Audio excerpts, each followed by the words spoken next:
बाबूजी बारात आ गई। तुम चलो, हम आते हैं। जी। अब क्या होगा? क्या सफाई देंगे हम दुनिया को कि जिंदर क्यों नहीं आया, कहाँ रह गया? लोगों के दिमाग में 10 तरह की बातें आएंगी। देव के घर वाले भी जरूर पूछेंगे। सुख दुनिया से तो हम निपट लेंगे, कुछ कह के समझा बुझा लेंगे, पर तेजी पम्मी की विदाई जिंद के बगैर नहीं होने देगी। जिंद ने जो दुनिया की आंखों में धूल झोंक कर पाप किया है, उसकी सजा तो हमें मिलनी ही थी, पर इस तरह सबके सामने सरेआम, और उस दिन जिस दिन हमारी बच्ची की शादी है।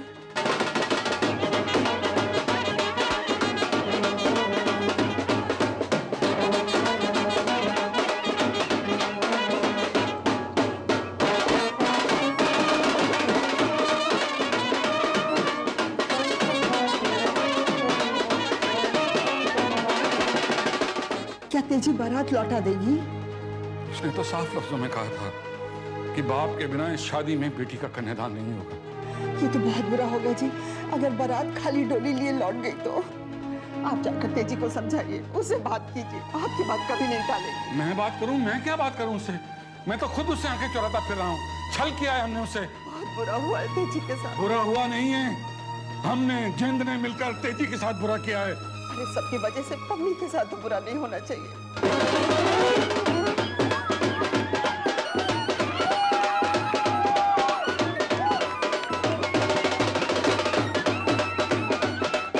बारात दरवाजे तक पहुंच चुकी है, लोग बातें कर रहे होंगे। प्लीज जाइए, तेजी से बात तो कीजिए। क्या कहूं उससे जाकर कि जिंद नहीं आ रहा, और वो मुझसे पूछे कि क्यों नहीं आ रहा, तो क्या बोलूं मैं? झूठ, वैसा ही कोई झूठ जो आज तक आप लोग मुझसे बोलते आए हैं।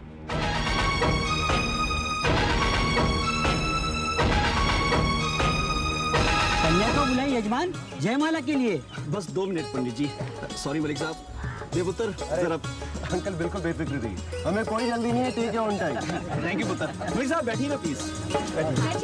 विजय जी, ओए कोई ठंडा वंडा लाया। विजय जी, मैं अभी हाजिर होता हूँ। बच्चों आप इधर आ जाओ। अरे जल्दी क्यों नहीं, सब कुछ मुहूर्त के मुताबिक होना चाहिए ना। पंडित जी आप, हेलो, एक ठंडा रे कुर्सी लेकर आइए यहाँ पे। बैठिए, आप कब तक खड़े रहेंगे? इस कन्या से शादी करने के लिए मैं कब से खड़ा हूँ, अगर आप जान जाए ना तो आपका दिल और आंखें दोनों भर आएंगे। देखिए, ये नॉर्मल लव स्टोरी नहीं, ये बड़ी अजीबोगरीब लव स्टोरी है हमारी। इतने विघ्न आए हमारी शादी में कि आज अगर फाइनल डे पे कुछ ना हो ना तो लव स्टोरी का सारा मजा चला जाएगा। क्यों ना? कहीं कोई प्रॉब्लम तो है, पर क्या? कैसे हो बबल्स? अच्छा, आज बहुत अच्छे लग रहे हो। Thank you so much. लगता है ये डिले किसी प्रॉब्लम की वजह से हो रहा है ना? प्रॉब्लम? नहीं, कोई प्रॉब्लम नहीं है। पम्मी तैयार हो रही है, तैयार होती आ जाएगी। ओके।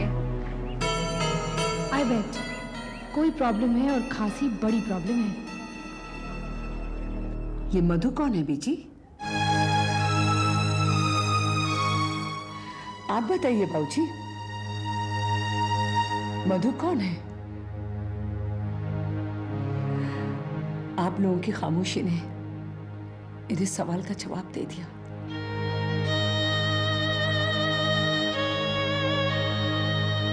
शादी के 25 साल बाद पता चला कि घुटने हमेशा पेट ही की तरफ क्यों झुकते हैं।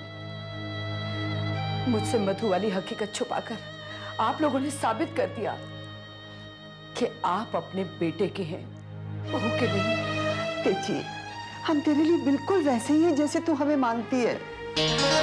अगर आप लोग वही हैं, तो ये मधु कौन थी जिसका पता मुझे आज चला?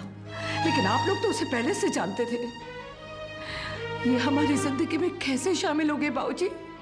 आप लोगों ने उसे क्यों शामिल होने दिया और मुझसे छुपा के रखा?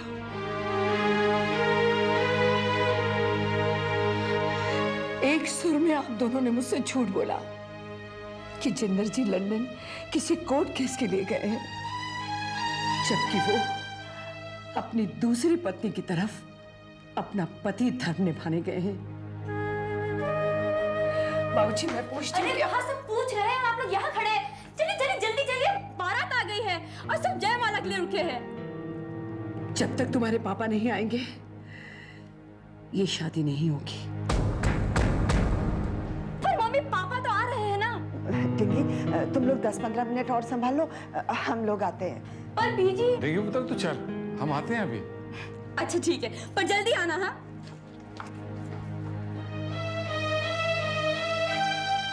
देख पुत्र, अगर तुझे सब बात का पता चल ही गया है तो तू ये भी जानती होगी कि जिन चाह कर भी अभी नहीं आ पाएगा।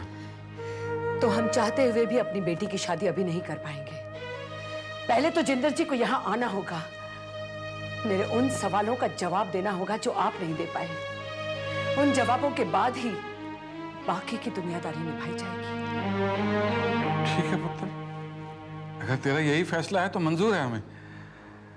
तो पुत्र, तेरी शिकायत तो हमसे है ना, झगड़ा तो जिन से है ना। इन दोनों के बीच मम्मी की खुशियां पिस जाएंगी पुत्र, ये सोच ले तू। बच्चों को अपने पिता के पापों का खामियाजा भुगतना ही पड़ता है। पुत्र, इसमें मासूम पम्मी का क्या कसूर? पम्मी की खुशियों में, पम्मी की शादी में क्या ये सब घसीटना ठीक है? सही है पुत्र? तो मेरे बच्चे, एक बार उसकी शादी हो जाने दे, नहीं तो बहुत ज्यादा घसाई हो जाएगी पुत्र। एक बार मेरी बच्ची इस घर से विदा हो जाए, फिर तू जितने सवाल पूछेगी मैं जवाब दूंगा। और तू जो सजा सुनाएगी मैं सिर झुका के मंजूर करूंगा पुत्र। पुत्र देख, मम्मी एक नई जिंदगी की शुरुआत करने जा रही है, उसमें एक ग्रहण लगाना ठीक होगा?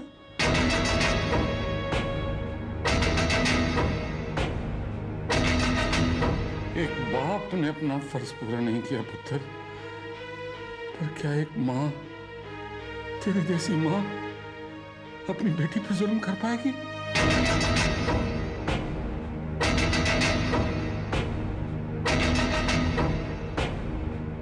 पुत्र, अभी तो गुस्से में है, इसलिए ऐसा सोच रही है।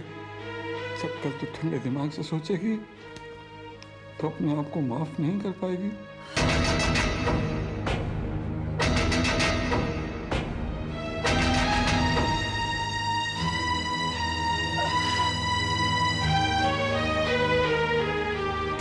तेजी पुत्र, तू इस घर की ताकत है। तूने हमेशा हम सबको संभाला है पुत्र। एक बार फिर हमें इस तूफान से उबार ले पुत्र। देख पुत्र, तेरे बाबूजी तेरे आगे हाथ जोड़ रहे हैं। ठीक बात पुत्र।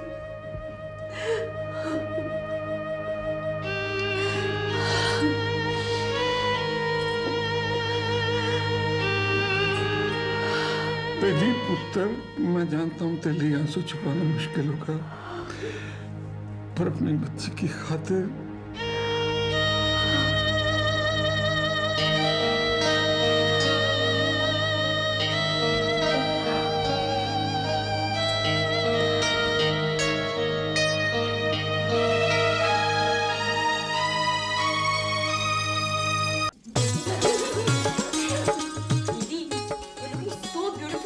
आपको देखते ही बेहोश हो जाएंगे। पापा जी आ गए? बेटा चलो, सब जयमाला के लिए इंतजार कर रहे हैं। कहाँ है पापा जी? आ गए ना?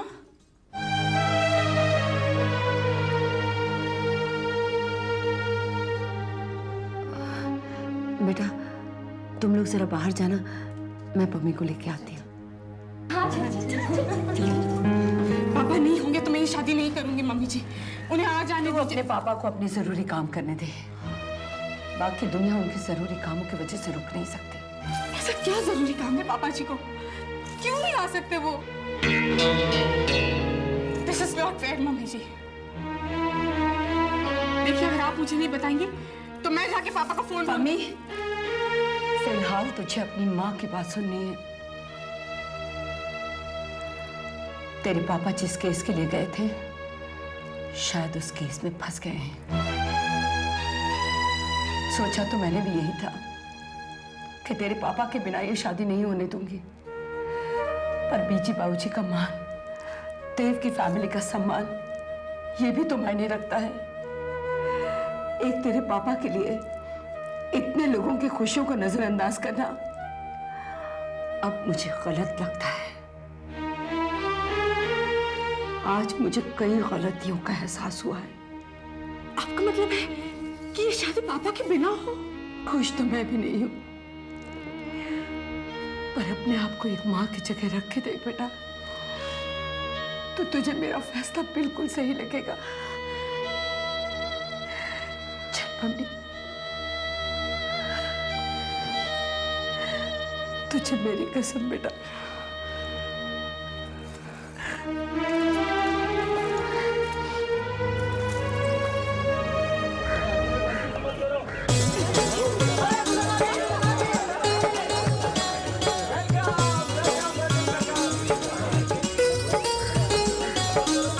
लड़की को देखिए और बताइए, इतना इंतजार जायज था कि नहीं था?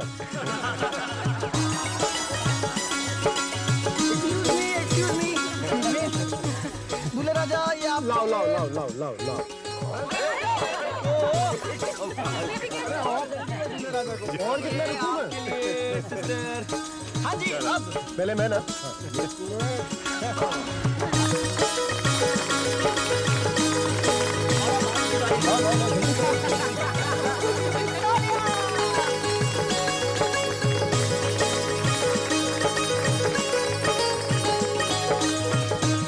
तो जी, आपको पता है कि मधु मेरी पत्नी थी। स्वस्ति न इंद्रो वृद्धसवाः स्वस्ति नः पूषा विश्ववेदाः स्वस्ति नर्ताक्षो अरिष्टनेमिः स्वस्ति नो बृहस्पतिर्दधातु एकादशा मरुतः पृथ्वीमातरः सुगन्धा बाणो विदधे कुजगमयः अनिजीवा मानवः सूर्यस्य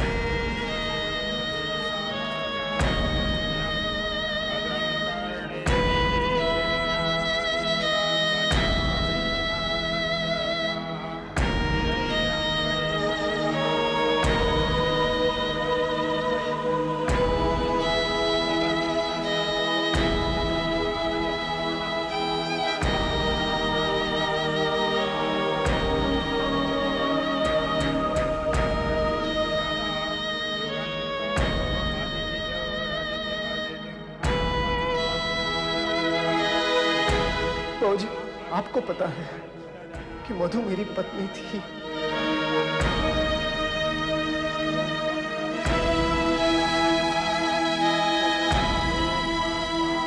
और मधु का पति होने के नाते मेरा ये फर्ज बनता है कि मैं उसका अंतिम संस्कार करूं।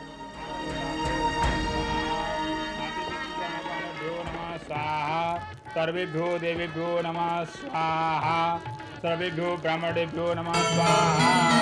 अब दूल्हा दुल्हन को मंगलसूत्र पहनाइए। ओम हिरण्यवर्णहणिं स्वर्णरसां तन्द्रां हिरण्ये लक्ष्मी जातवेदो महावः रामः जातवेदो लक्ष्मी च पदगामिनीं यस्यां हिरण्यम्। अब दूल्हा दुल्हन की नाक में सिंदूर भरिए। हो जाओ यानि कानि च पापानि जन्मान्तरकृतानि च तानि तानि पदक्षन्ति दुनिया बेशक हमारे रिश्ते के बारे में नहीं जानती थी, पर आपको पता है कि मधु मेरी पत्नी थी। गुरुहये वेदगुं सर्वं तद्भूतं तत्स्वभाव्यं उदामृतशेषानो जन्नेनातिरोहति एतावानि समयिना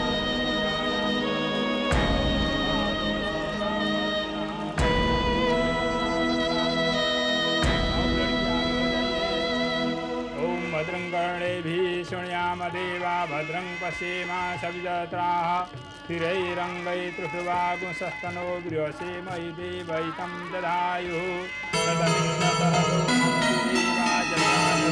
जलशान्तनूनाम पुत्रासो यत्र पितरो भवन्ति मानो मध्यारीरिघतः युगन्तोः अदितिदेवरतिमर्तिं माता सपिता सपुत्र।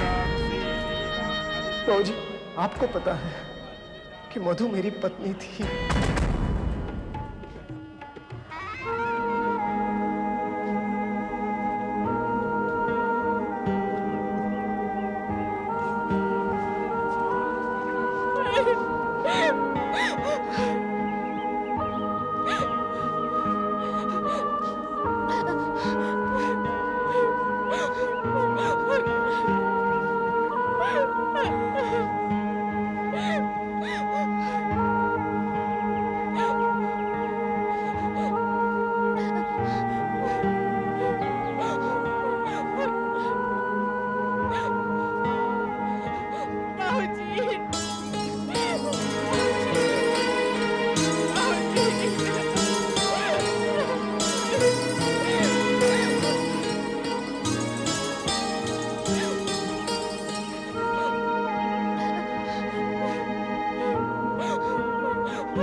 विदाई करके पुत्र तूने हमारा मान रखा है,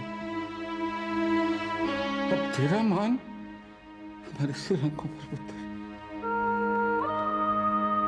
सवाल कितने भी कड़वे क्यों ना हो पुत्र, तू पूछती जा। तेरे हर सवाल का जवाब देना हमारा धर्म है। कि तेरे लिए नहीं पुत्र, हम अपने लिए भी कर रहे हैं। क्योंकि अगर तेरा विश्वास हमसे उठ गया पुत्र, हम तो रिश्ते में फेल हो गए। विश्वास पर से विश्वास उठ गया बाबूजी। तमाम रिश्ते जिनके पिछले चंद घंटों में मौत हुई, उसकी वजह क्या क्या थी? कौन से रिश्ते को कौन सा रोग लगा था, या किस रिश्ते का गला घोटकर उसका खून कर दिया गया? पता नहीं बाबूजी। पुत्र, ये घर, इस घर के सारे रिश्ते नाते तेरे हवाले पुत्र। जो तेरे जी में है कर पुत्र। हमसे अधर्म हुआ है जिसकी हमारे पास सफाई नहीं है।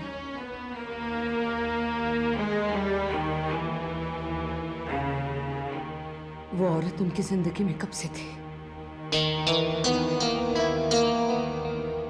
14-15 बरस से पुत्र। वागलू रिश्ता हमें सिर्फ 4-5 महीने पहले पता लगा है। यानी मैं अपने आप को ये तसल्ली भी नहीं दे सकती कि जो हुआ मेरी ढलती उम्र की वजह से हुआ। कि जिन्होंने जो भी किया है पुत्र, वो पाप है। और आप लोगों ने जो मेरे साथ किया वो, हाँ भौजी, वो उससे भी बड़ा पाप है पुत्र। जी, जिंदर के उस पाप में मैं फिर भी थोड़ी हिस्सेदार थी, पर तेरे बाबूजी बिल्कुल नहीं। इनको तो जब उस लड़की के बारे में पता चला तो हार्ट अटैक आ गया। याद है, तू बार बार पूछती थी कि बाबूजी के हार्ट अटैक की वजह क्या थी? वो वजह थी जिंदर का नाजायज रिश्ता। तेरे बाबूजी ने तो जिंदर को अल्टीमेटम दे दिया था कि उस औरत से रिश्ता खत्म करके आ। मैंने ही तेरे बाबूजी से झूठ बोला था कि जिंदर उस औरत से रिश्ता खत्म कराया, पर जिंदर उस औरत से रिश्ता तोड़ नहीं सका क्योंकि उसे कैंसर था।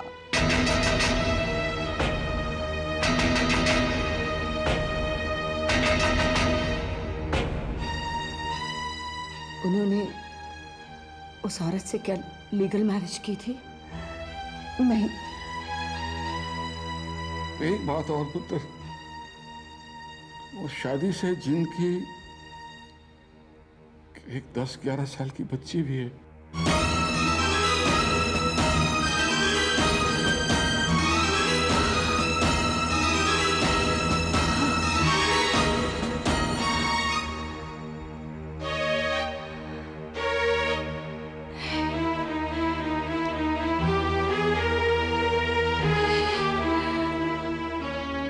मैं इतनी महान नहीं हूं कि जिंदर जी को माफ कर सकूं। उन्हें माफी नहीं मिलेगी, उन्हें कभी माफ नहीं करूंगी।